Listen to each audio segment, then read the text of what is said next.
Here I'm at the Cape Cod Canal. Although the fishing here is renowned, many days can be really slow.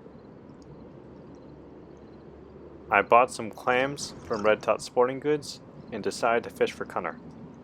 Setup is a dropper loop with a size 6 hook and a pyramid sinker. I would recommend a bank sticker instead though.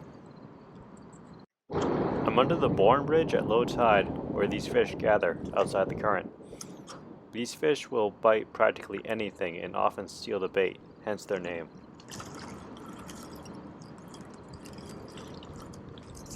Here's the first one. I'm gathering these for bait. They're a great resource. You can even use crabs under rocks as bait to catch them.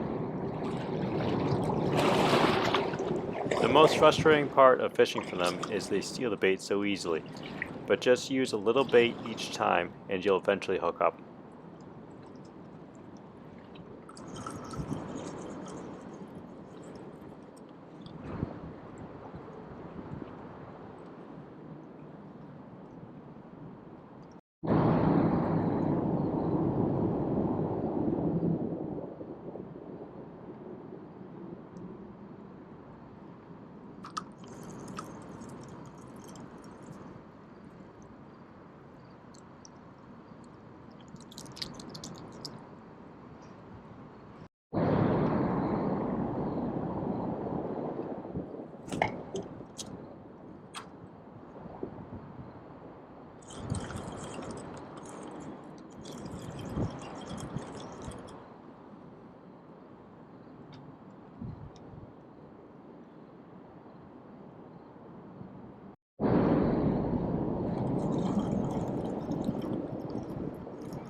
You can use these as cut bait or live line them in the current.